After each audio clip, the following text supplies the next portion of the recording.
Gambit is one of the most popular characters in the X-Men comic book series, and yet I couldn't really seem to find too much information as to how the character was created. The only thing I could venture is that either Chris Claremont, Jim Lee, or both really wanted a character who was from New Orleans. All I can really tell you is that Remy LeBeau is a mutant with the ability to manipulate kinetic energy and charge objects to the point of explosion. Usually he charges items that can be turned into projectiles, most notably playing cards. Remy was abducted from a hospital shortly after being born and raised by a group called the Thieves Guild. Guess what they do for a living? Yes, Gambit became a master thief and grifter, able to lay on some thick Cajun charm to woo many a lady. It's been hinted this charisma might be part of some mutant power, but it could also be that he's just a really good con artist. The collection that we're looking at today contains Gambit's first appearances in the pages of Uncanny X-Men and a miniseries that came out a couple of years later. Now again, because we're dealing with the X-Men, that means we kind of have to look at a lot of the events that were leading into this. Thankfully, it won't take too terribly long.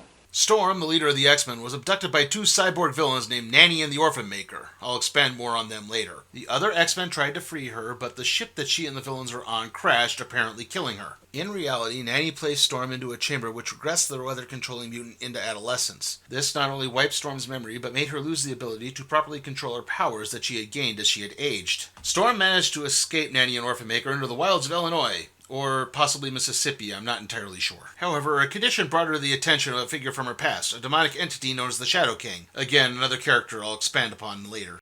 And now the stage is set for the Cagey Cajun to take center stage. This is Gambit Classic, Volume 1. In an affluent neighborhood in Cairo, Illinois, young Aurora Monroe breaks into a house of a banker. She feels the man deserves it as he launders money for a drug cartel. She attempts riding the wind as a means of escape, only for her to lose power short of a nearby electrified fence. Desperate, she tries firing a bolt of lightning to short out the fence, but instead melts it and escapes. Her actions haven't gone unnoticed as the next day at a mall in Mississippi, Aurora overhears a group of federal agents discussing the theft over lunch. It's been a part of a string of such Robin Hood thefts, stealing from the rich to give to the poor. Funny thing is the agents have actually welcomed the crime wave as a reprieve from working with Jacob Rice, a high-ranking agent who's overtly bigoted against mutants. However, Reyes is well aware of the thefts, as well as who happens to be behind them. He's been waiting for Aurora to pop back up so the two can be reunited. The Shadow King lost his prized pupil once, and soon he will regain her. The Shadow King is a millennia-old demonic entity thought to be the manifestation of the darker parts of the collective human consciousness. At one point, the Shadow King possessed a Moroccan man named Amal Farouk and ran a small crime organization in Egypt. In fact, he employed a young Aurora Monroe after her parents had been killed for being political dissidents. That is until Charles Xavier appeared on the scene and cast the Shadow King onto the astral plane. Eventually, the Shadow King would work his way back to Earth and possess the body of Jacob Rice in an attempt to take over the FBI. Aurora takes refuge in an abandoned airfield where she has a nightmare about her parents being possessed by both Nanny and the Shadow King. This causes her powers to begin manifesting and lift the derelict plane off the ground. Her memory is still too shook up for her to completely understand what happened. She tries desperately to remember, but everything just slowly fades away. However, as this is happening, the Shadow King prepares a trap. He's figured out Aurora's likely next target and taken over the home of a dealer in stolen art. He's also taken possession of the occupant's mind, turning them into his own personal attack hounds alongside a federal agent named Leanne. When Aurora arrives at the mansion, one of the hounds jumps her and tackles her through the skylight. Her arm gets cut up pretty bad and the noise brings the Shadow King. The other hounds are soon set upon Aurora, who tries to escape by attempting to use her powers. The chaos leads throughout the dwelling, even the master bathroom. But eventually the Shadow King hits Aurora with a psychic attack. She manages to break free, but ends up toppling over a rail and falling a couple of stories. She tries using her powers to elevate, but instead just winds up falling into a swimming pool, and it's then a new challenger appears. All of this is being watched from afar by Nanny and the Orphan Maker, who have been tracking Storm's whereabouts. Nanny is focused on being able to get Storm into a cyborg body to intensify her powers, leaving Orphan Maker jealous and plotting to kill the regressed mutant the first chance he gets.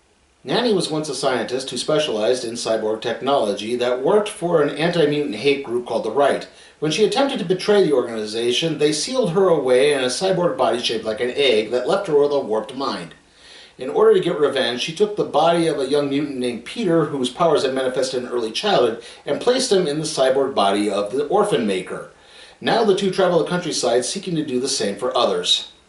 Nanny is none too pleased at Orphan Maker for his actions, not to mention the fact the Shadow King has popped up as well. However, neither of the two villains are behind this new person who has pulled Aurora to safety. Not entirely sure who exactly this person is, Aurora tries to escape only to run into another member of the Hounds. The stranger then pulls out a small spike and begins charging it. The thrown spike explodes, and this new guy introduces himself as Gambit as he pulls Storm to safety. The two end up being confronted by Leanne and the remaining Hounds. Gambit tries to sweet-talk his way out of it, which sort of works until the Shadow King attacks again. Storm distracts the Shadow King long enough for Gambit to charge up a commemorative plate and hit the villain. Storm then causes a chimney to back up, and the blinding soot allows the two to escape again. Before leaving, Gambit places a call to the police, which should slow the villains down. Storm then uses her wind powers and a parachute to carry Gambit away. They eventually make it to the airfield, where she informs him of who the Shadow King really is and why they need to continue running. After the Shadow King wipes the minds of the law enforcement, his minions arrive at the airfield. Storm tries to implement her plan by whipping up the winds once more to lift the plane. The Hounds get on the plane just as it begins to elevate, and Gambit does his best to fight them off, including knocking one off to his apparent death. Eventually, the plane is cleared, and Gambit suggests heading down the Mississippi River to New Orleans. He then finds a picture of the adult Storm with the X-Men. She has no memory of this, but before she can elaborate, Nanny and Orphan Maker catch up to their craft. The sight of the two cyborgs triggers a traumatic flashback in Storm, and she freezes, leaving Gambit to fight off the villains and take control of the plane as Storm's powers have futzed out again. Still, they manage to make it to a safe landing point.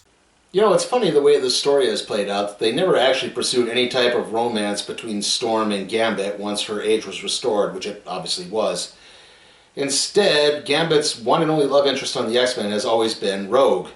In fact, the only time I could think of anything possibly romantic happening between Storm and Gambit was during a throwaway scene in an issue of Extreme X-Men. Then again, I think I'm the only person that ever read Extreme X-Men, so that's probably why no one remembers it.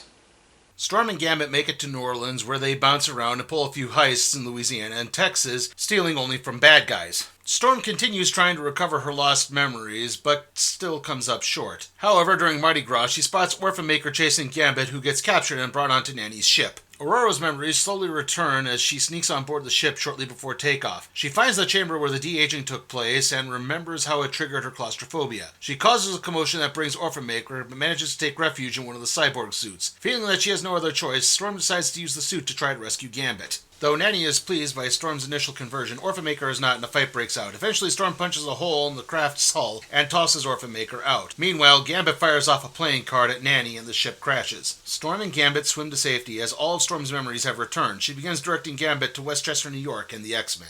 As I stated before, Storm was eventually returned to her proper age a few issues later, and Gambit would eventually join the X-Men, beginning a very flirtatious relationship with his new teammate, Rogue. The only thing blocking a true romance between the two was the latter's energy absorption abilities. Then new competition arrived in the form of a woman from Gambit's past named Belladonna Boudreaux. Belladonna was Gambit's former childhood sweetheart and estranged wife. The one catch, she was a member of the Guild of Assassins, the rival to Gambit's Guild of Thieves. The two had hoped that their wedding would act as a truce between the two warring factions, but Belladonna's brother Julian interrupted and challenged Gambit to an honor duel. Remy won the fight, killing Julian in the process, and got exiled from New Orleans by both guilds. Then, a few years later, Belladonna came to Gambit and the X-Men. The parasitic alien race known as the Brood had infiltrated the guilds. She also enlisted the help of the Danny Ketch Ghost Rider, and the final battle culminated in Belladonna using a massive psychic attack that resulted in her apparent death. Okay, so I know I'm skipping out on a major portion of Gambit's past that includes an association with longtime X-Men foe Mr. Sinister, but that wasn't revealed until well after these issues were published, so I'm just choosing to omit that right here. Anyway, the stage is now set for a 4-issue Gambit miniseries that was published just after Belladonna's apparent death in the comics.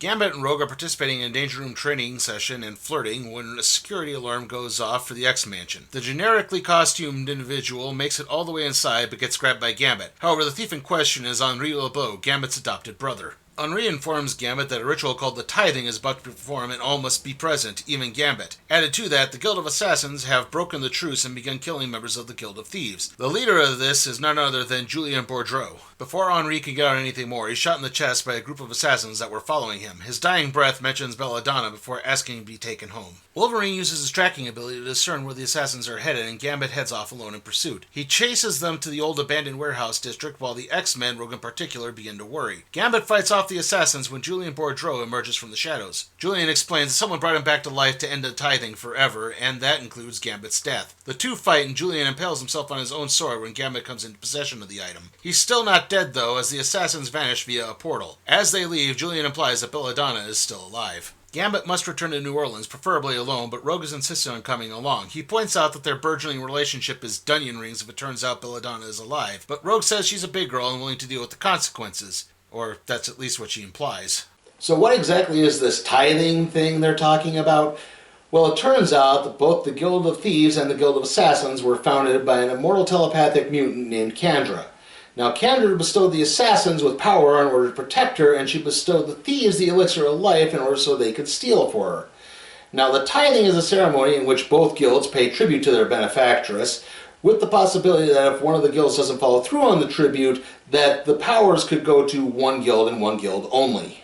Gambit and Rogue arrive in New Orleans, and Gambit makes his way to the Bourdreaux mansion and naturally breaks in. He makes his way to Belladonna's room and finds her body. She is indeed alive, but in a coma. Several members of the Assassin's Guild enter, but they are called off by Marius Bourdreaux, Belladonna and Julian's father and leader of the Guild of Assassins. Marius explains that he no longer considers Julian his son, only a freak of nature with no honor, and the only thing that could save Belladonna is the thieves' elixir of life. Even though Gambit believes the elixir to just be an old wives' tale, he takes Belladonna away to try to save her. After they leave, Julian enters the mansion and kills everyone but Marius as he intends to take over both guilds and receive both their gifts. Gambit takes Belladonna and Rogue to the thieves' headquarters to talk with his adopted father, Jean-Luc Lebeau. A being known as the Tithe Collector informs the thieves that they will not receive the elixir of life until the matter is resolved. Jean-Luc explains that the elixir of life cannot be given to an outsider, and even though Belladonna is Gambit's wife, she is no exception. If Gambit wants the elixir, he'll have to go to the benefactress, Kandra, who is in Paris. As this is happening, Julian and his cronies attack the Tithe Collector, and the pact with Kandra is over as they have enlisted members of the Thieves Guild to get everything. The Tithe Collector teleports away and he ends up in Paris, which is all part of Kandra's big-time plans. Okay, so Kandra is part of a group called the Externals. They are mutants who have the additional gift of immortality. There's actually another noteworthy member of the Externals who pops up briefly in this series, and his name is Gideon. You might be familiar if you watch a certain show where bad comics burn, because he often appears in issues of both Cable and X-Force. As for the Tithe Collector, I have nothing. All the information I could turn up on this character was on the Marvel Wiki, which just said, nothing is known about the past of this character. Gambit and Rogue take Belladonna's body to a house that Remy purchased a few years earlier. She promises to look after Belladonna while Gambit is in Paris. As Gambit leaves, Rogue begins her vigil. Soon, Gambit is in France, making his way through a casino owned by Kandra. He flirts with enough women to attract the attention of security and gets escorted to the parking garage. Aware that he's not being led to management, Gambit asks for one more smoke, and his request is foolishly granted. Now armed, Gambit charges the lighter and uses it to knock down the security team. He changes into his regular X-Men uniform, for some reason, and prepares to meet Kandra, but it's then that he's knocked out by the Tithe Collector. Back in New Orleans, Rogue keeps her lookout over Belladonna and hits on the notion of absorbing the coma victim's memory with a touch. Just as she starts to conclude otherwise, Belladonna somehow reaches out and makes contact. Rogue begins experiencing the love Gambit and Belladonna had for each other. It's intense and leaves her emotionally spent and in tears. Don't worry, things eventually turn out for Rogue and Gambit. She gets control of her powers and they wind up getting married, after somebody else's wedding completely fell apart.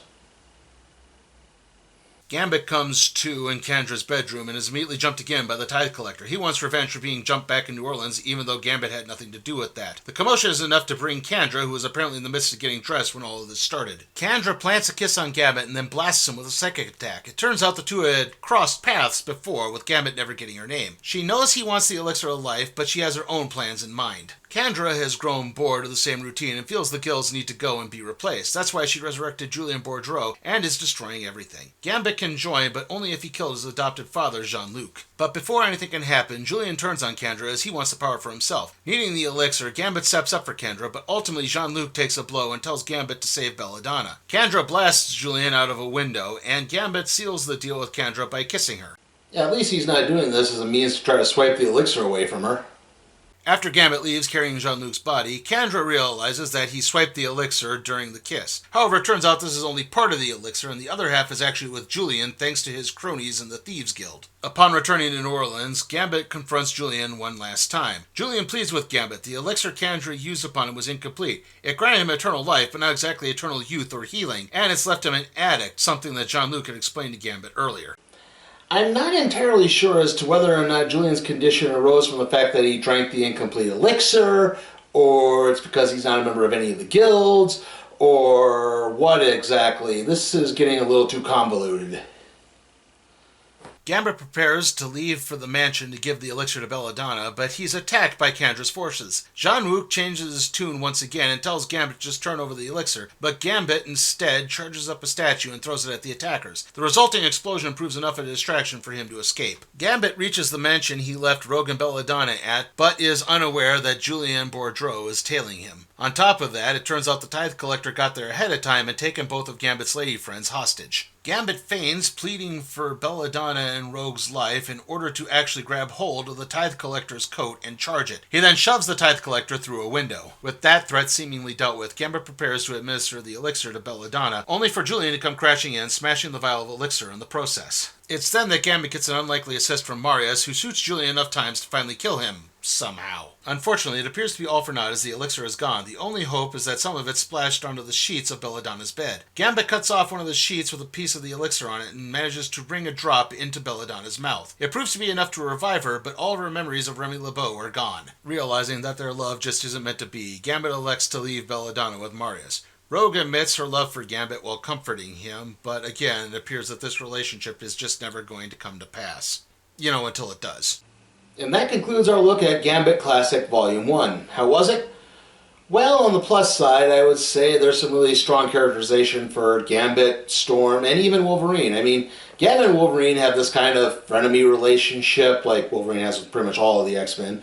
But still, there's some points where Wolverine sort of respects Gambit's privacy and actually acknowledges, hey, maybe he needs to deal with this on his own rather than have the whole team jet down to New Orleans. So I kind of like that a little bit. I kind of like that he does respect Remy's boundaries. So, again, it kind of comes across as being very likable throughout most of this. And, to be honest, I like most of the artwork here. I would say the one real drawback is, again, Kendra's outfit, which makes the Hellfire Club's uniforms look restrained by comparison. But still, everything looks good. Most of the characters are pretty well proportioned. It's easy to understand who's who. Also, I think the coloring is pretty top-notch in this. It's not overly murky and muddy. I don't know if they did a digital restoration with this, but it does come across looking pretty sharp. If there is a drawback, first and foremost, there are missing issues in this. The whole Belladonna versus the Brood arc that introduced the character isn't in this, and I think it really should be. There's a summary page that explains what happened, and that's it. It was 3 issues of comics. It was 2 issues of X-Men and 1 issue of Ghost Rider. I think it could have been in here. I don't think it would have hurt too much in the way of anything. And this really does kind of come across as being kind of convoluted, like I said, especially the Gambit miniseries. There are way too many villains in this.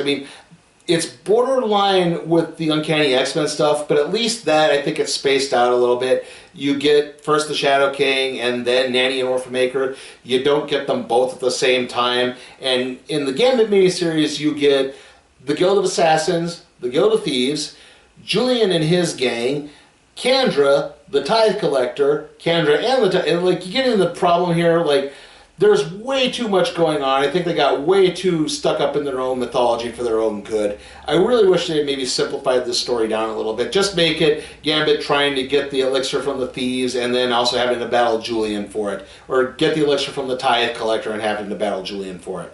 I think that would have worked a lot better.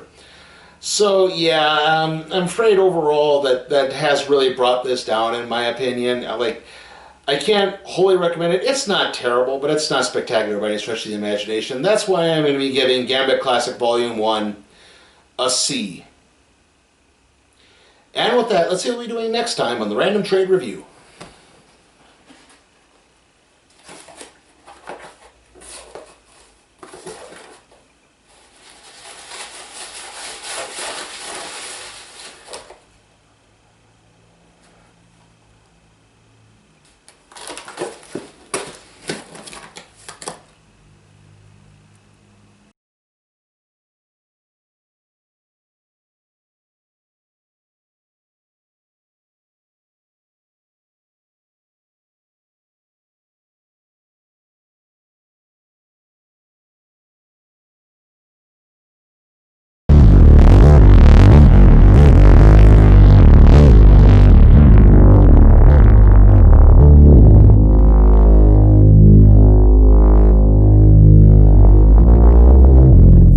guys, remember you can help support my channel at patreon.com/sleepytime for cat productions.